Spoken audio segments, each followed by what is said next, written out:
What's going on, race fans? Stat Man Matt here for another gambling segment. We are at Richmond Raceway this weekend. As you've noticed on our show, we are not the biggest fans of Richmond Raceway. But with that being said, I am trying to convince myself that this is going to be an exciting weekend. The new cars have proven that they can make somewhat boring tracks more fun. So we'll see.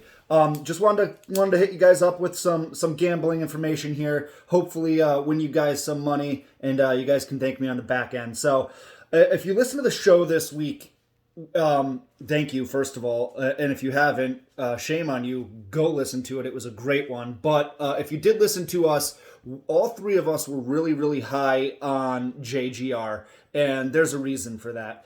I know this new car is different. We're seeing different results this year. We're seeing new front runners and things like that. But a track like Richmond, I feel like you need your experience. You need to know how to get around that track. It is classified as a short track. It is a short track. It doesn't necessarily race like one, like a Bristol or a Martinsville. And JGR has been really, really good there. You know, I just go back and look at the last 3 years of races there, and all four of the JGR guys are 4 out of the top 5 in average finishes there, with Martin Truex Jr. leading the way at a 2.2 average finish. Right behind him is Kyle Busch at a 5.7, Denny Hamlin at a 6.7, and then Christopher Bell at a 7.3. The only non-JGR guy that's in that top 5 of average finishes is Joey Logano with the 22. He's somebody that I have a weird feeling as well could win this race. So those are definitely, 5 guys. I know, that's your easy pickings there, because I am looking at those top 5 finishes, or I'm sorry, those average finishes. But I really, really think that those guys are going to be good. Somebody that you have to watch now, as far as who I think you guys should be picking. Again, this is just advice. I'm not an expert. I could just tell you what I think. All these lines, by the way, are going to be provided by DraftKings. So Chase Elliott is our favorite. I'm not sure why. He does have some decent finishes there, but he's been inconsistent at Richmond. You look at the last 4 finishes for Chase, it's been up and down. Going back to 2019, he finished with a 13th place finish, then a 5th place finish. Then he goes back down to a 12th place finish, and then his last race there was a 4th place finish. So he's been inconsistent, and if he's going to continue on that trajectory of up and down, he just finished 4th the last time we ran at Richmond. So is he gonna drop down to a teen finish? As a Chase fan, I hope not, but I personally would stay away from him this weekend. He's got other tracks that I think you can use him at in the future that would bode better for you. Hopefully I'm wrong.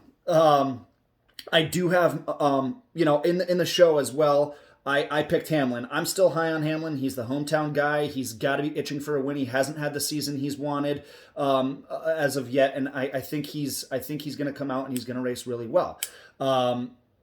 He's plus 1,200 on DraftKings, so $10 wins you $130. And so forth and so on. So those are really good odds for him. I'm still high on him. And then my long shot for the weekend, I don't know, this might surprise some people. It surprised me when I was digging into the stats, is Austin Dillon from RCR. He has an average finish over the last 6 races there of a 9.8. So he runs pretty well there. He has 4 top 10s in the last 6 races and 1 top 5 in the last 6 races. He's plus 4,000, so $10 wins you $410. I really, really like those odds. He's been running well. I know he has an average finish this season of 17.3.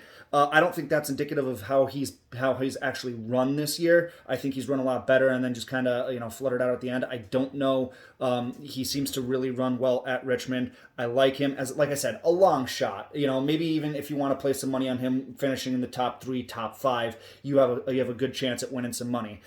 He does have 2 top 10s and a top 5 this year. So again, I think he's running a little bit better than where his finishes have been. So I like Austin Dillon as the long shot. I still like Denny as the favorite, but JGR as a whole to really flex their muscles and break out of the so-so racing that we've seen out of them this year. So I don't for whatever reason I don't like HMS at this track. They've been the hot team. I'm going with JGR. I think you're safe picking any one of those guys. So good luck. Enjoy the race weekend. And we'll chat with you on Monday night on the Bump and Run podcast.